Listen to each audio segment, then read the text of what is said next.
Firstly, Merry Christmas to all of you.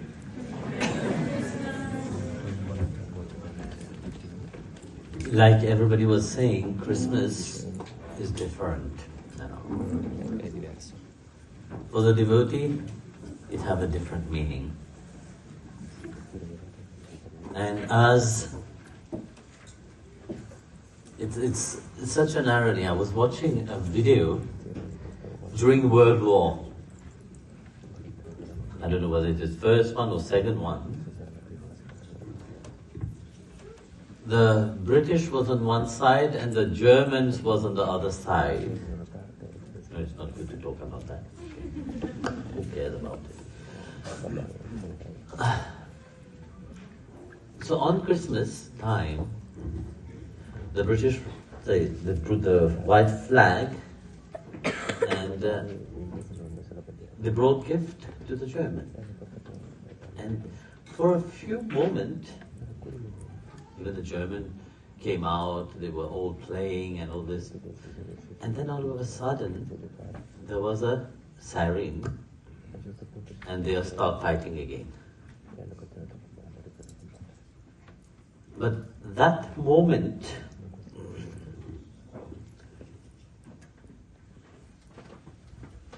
it's very special. It is a moment where your heart is knocking at the door.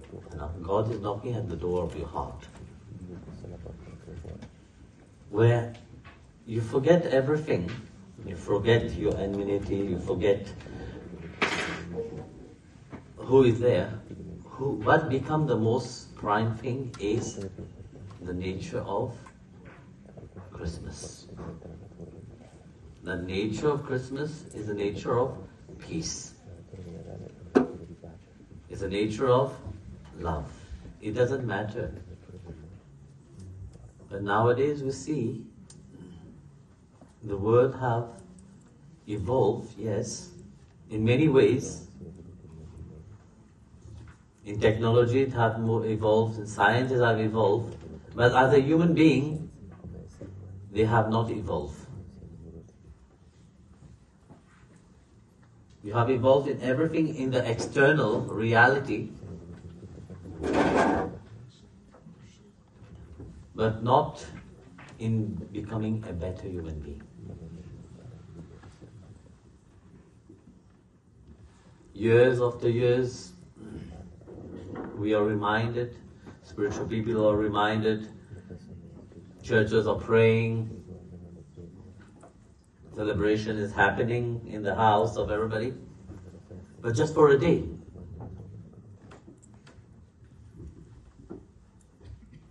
Next day you are back again to the same reality.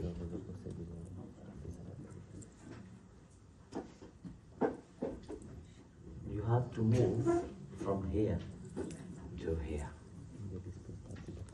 And only once, if you have moved from the mind to the heart, then you can say you have encountered the grace of God in your life. Because once you have moved from the mind, you have understood what is the most important thing in life itself. Yesterday I was talking about the fragmental mind. No? You see, our mind is the same as everybody else. When we want to change our mind fight back. So today while walking, somebody asked me a wonderful question. Now, how to change this mind? Because it's all about you transforming yourself. For peace to be there, you have to change into peaceful yourself. You can't expect others to be peaceful for your sake, which would be wonderful, isn't it? But that is not going to happen. As long as others change, they change for themselves. You can change only for yourself. You can't change for everybody else. So what we have to do is, you see, in business, when you do business with somebody will not just do business with you because they like you. They will do business with you because they expect something in, So, whether it is a treat or not, it's always, our mind always expects something. On the spiritual path, when you are doing your sadhana, you're doing your spiritual practices, there's also an expectation behind that. Your expectation lasts only for 1 month, only. That's why after the 1 month of practice, if you don't see what progress is happening, what happened, you drop it. You look for something else to entertain your mind. Why is like that? It's because in our business of mind, we have set the goal for something bigger. It's like if I do sadhana for, let's say I do meditation for a month, I have to see the result which the teacher have talked about. And if I don't see the result what the teacher have talked about, it's not. I'm not progressing, I'm not advancing, nothing is happening, so I change.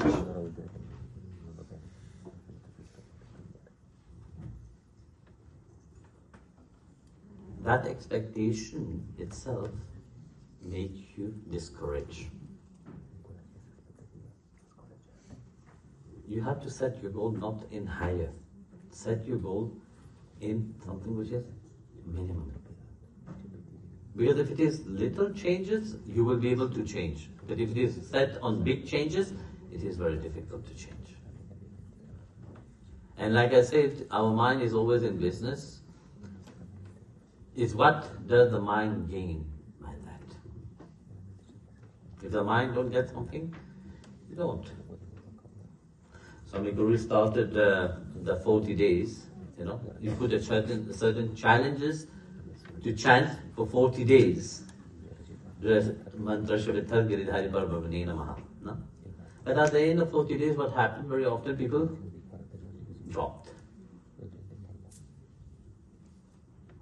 Why? Because they don't treat themselves, they don't treat the mind. So after 40 days, you should give a sweet to your mind. A certain challenge have to be given to the mind. That is the treat of the mind. If the mind is not challenged, the mind will not change. A treat have to be given to the mind. There was once a saint. His mother was always telling him, come and do prayer. And he will be always saying, no, why should I pray? So then the mother said, look, when you pray, God is with you. He will listen to you. So okay, just to please the mother, he sat down and started his meditation with his clothes on, and quietly the mother placed a sweet in front of him. So when he came out from his meditation, he saw the sweet, he said, God have listened to me. Took the sweets, quickly run and showed to the mother. And like that, every day was like this, it became a routine. And once that routine have reached, it come to a point where the mother didn't have any sweets to give. So that time when the saint sat down for meditation, and when he came out, the mother said, my child, this time there was no sweet. So what did he answer? He said, Mother, it's not about the sweet. What I enjoy in my meditation is far much better than the sweet itself. It's very interesting, that phrase actually. The sweet, it is there, it will disappear, it's finished. But what you can encounter into the depth of your heart, that connection with the divine, it is something which lasts for a longer time. You can't lose it. Once you have attained to it, you can't lose it. And that is how you have to treat your mind. And also it depends also who is around you. I always talk about the company that we keep, Because the company that we keep influence yourself very well. So somebody within a certain class will never keep company of a lower class.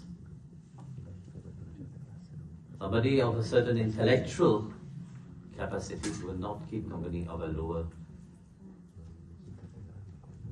capacity. Bhakta should keep company of the devotees only. That doesn't mean that you ignore everybody else or chastise other people, no. Keeping company means also who is in your surrounding, which include, that is called Sangha. Sangha doesn't mean only when you meet, say once a month or once a week, Sangha means also in the daily, who you keep company through the media, through your phone, your connection, through your, encounter around. This is all part of the Sangha itself. So what you're watching, what you are listening, what you are doing is also part of what is called Sangha. Because very often people think that Sangha means only once a week when you meet in your bhajan to sing bhajan for 1 hour, then after that you go back and finish. No. You have to become watchful also into which kind of things you keep in your life, that also will reflect upon you. So Sangha is also the satsang of the Sadguru, is also Sangha.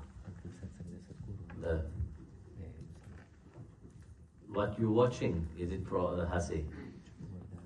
making you advance, or it is making you disadvance? The company you keep, it is progressing you, is it creative or not creative? So that is an attitude which you have to adopt into your life itself. But transformation can happen. And don't expect that it will happen in one moment to the other.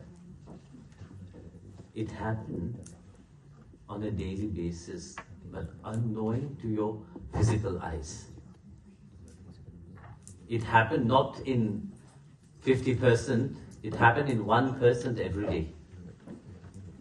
And if 1% every day you are changing, that means in a year you have changed 365%,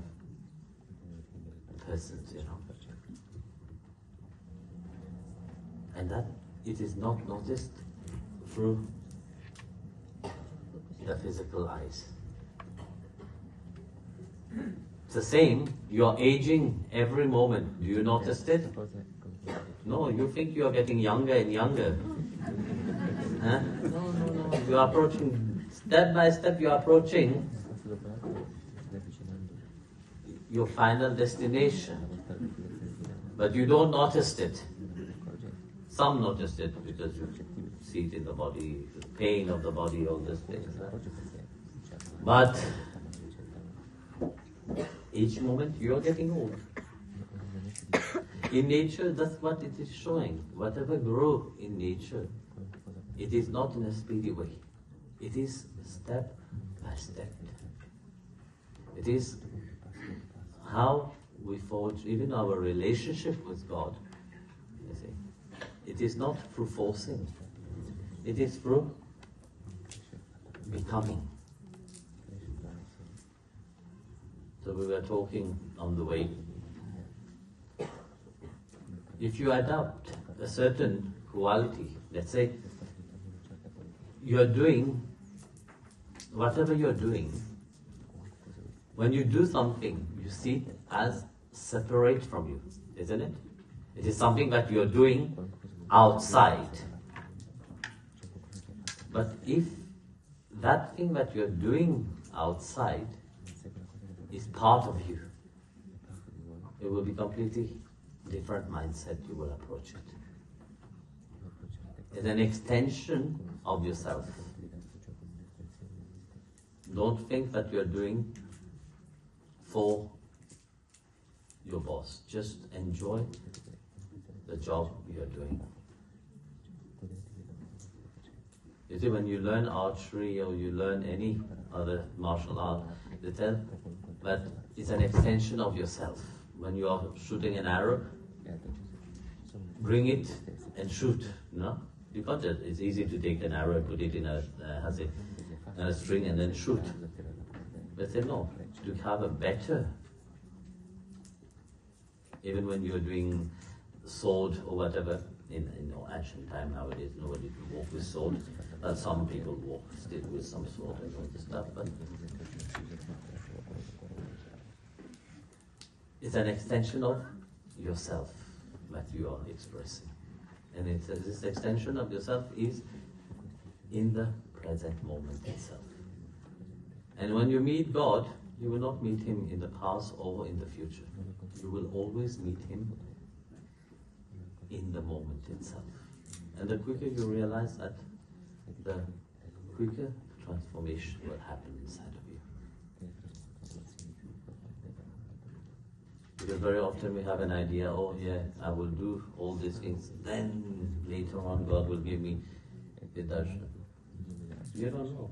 If He's pleased with you, if He sees that sincerity beaming from you, even now He can give you. So it's always being present now. Don't try to let your mind be fragmented in so many ways outside. When you are here, you're here. Enjoy that what you are doing right now. So, thank you. Jai Gurudev, all of you. And I'll ask you guys, please come and I have some things here.